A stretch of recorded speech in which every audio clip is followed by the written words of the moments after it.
A worker at a cheese factory suggests the mass of the cheese cube could be measured more than once. So that's getting an average there, getting a mean. It's to check things like repeatability, to increase your confidence, and to identify anomalous results. You can also say to reduce the number of anomalous results. You do it many times. So if you get a nice mean then, and it's going to iron out any of those really bad results that you get. State how the measurements could be improved. You could use a better resolution. So instead of using a centimetre, you can go down to a millimetre. So you've got more decimal places there.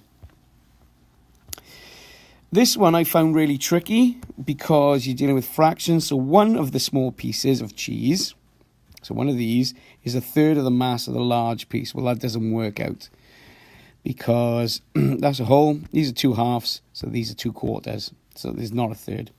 One of the small pieces of cheese is a third of the volume. Again, it's not going to be anything to do with a third because this is a quarter.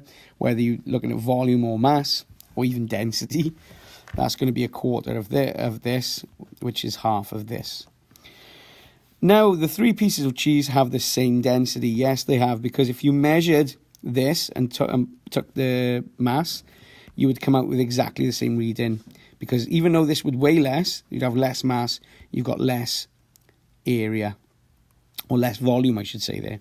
So it's always going to be the same density. The mass of the large piece of cheese is half the mass of the original cube. So the mass of the large piece of cheese is half the mass. Yes, you can see that. And it's worth 2 marks. So there's going to be 2 ticks. And it says there anyway. The mass of the volume ratio for each of these 3 samples is different. No, because they're the same. So that's not true. How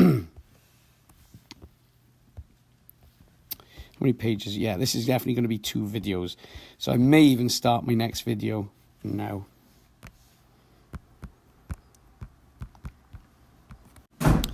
So we're back with part 2 now of this video. I'm just going to zoom this in. So we've got a saucepan on a heat source, and it says complete the sentences using these words. So you can use them more than once or not at all. The heat is transferred through the base of the metal pan by conduction because it's solid. All of the soup becomes heated by convection because the soup is a liquid, and that's a fluid. So fluids are liquids and gases. The handle is made of plastic and is a poor conductor. Now, if it said a good, it would be a good insulator. It is black as it is the best colour for emitting infrared by radiation. Then we've got a Sankey diagram, and I've got 400 going in, 300 useful energy. The useful energy always comes across this way, and the wasted energy always comes down. So 400 minus 300 is going to give you 100 kilojoules of wasted energy. That's relevant now because we come to our efficiency equation. Again, the efficiency equation would be on your front sheet anyway. So you've got efficiency here. So just move that back down there. And that is literally 300 over 400 from my previous page. Times 100 gives me 75%. Which band does it fall in? Well, you can see it's going to fall in band C because 69 to 80, 75% falls within that range. Discuss the importance of buying an appliance which is high in efficiency rating. Brings us back to that question now, where less energy is going to mean there's less fuel, so there's less impact on global warming and greenhouse effect. So less energy wasted, more useful energy converted, and it saves you some money. This is a flask. A 6-mark question. We're going to be talking about conduction, radiation, and convection. Again, you can pause this video, but I'm just going to briefly go through this. Silver-coated inner glass wall. It's going to be something to do with radiation getting reflected back in. Your plastic stopper there to stop heat going out, okay, to stop that heat rising by convection going to the outsides. Silver-coated outer glass wall, okay. We'll come on to that now because silver is a bad emitter of heat. So it's not going to lose heat that way. And then you got that empty space. Well, there's no particles there. No particles, so there's not going to be any heat transfer via conduction or conduction or convection. So all of that's in there.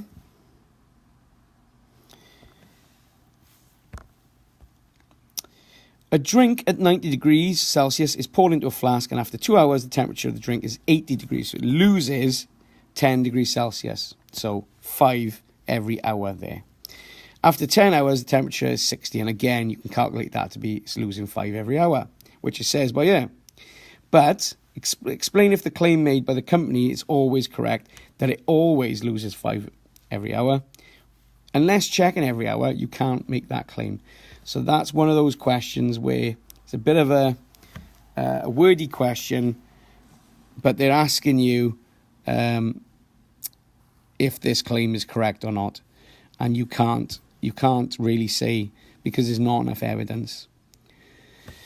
Another 6-mark question, only this time is on calculating density. There's 3 ways to calculate density. Well, I wouldn't say the 3 ways. There's 3 objects, so 3 things that we can calculate the density for.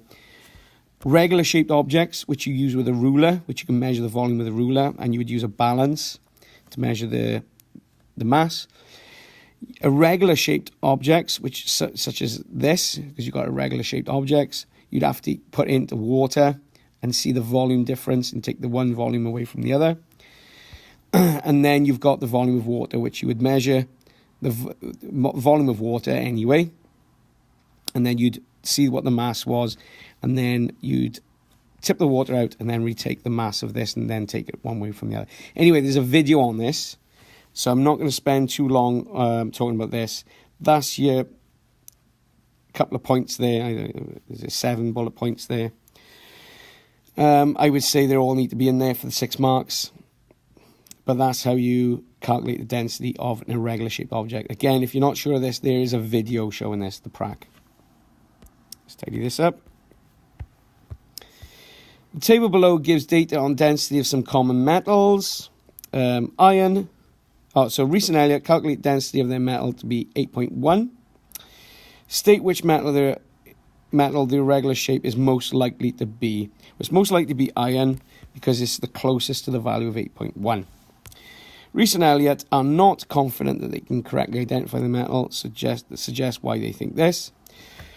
Well, the value is between 2 metals, so it could be either metal, or it could be either or another metal not listed. So what I mean by that is 8.1 could be iron, but it could also be copper, but it could also be tin. So they're very close values, okay? Or it could be a metal that's not listed up there. So they can't be certain. They can't know for sure. Suggest how Rees and Elliott could get more accurate value of density. Use a higher resolution. Remember we talked about resolution is the increments. So you go from centimeters to millimeter if you're measuring the volume. Or mass, you can go to more decimal places on the cylinder or balance. So that's that.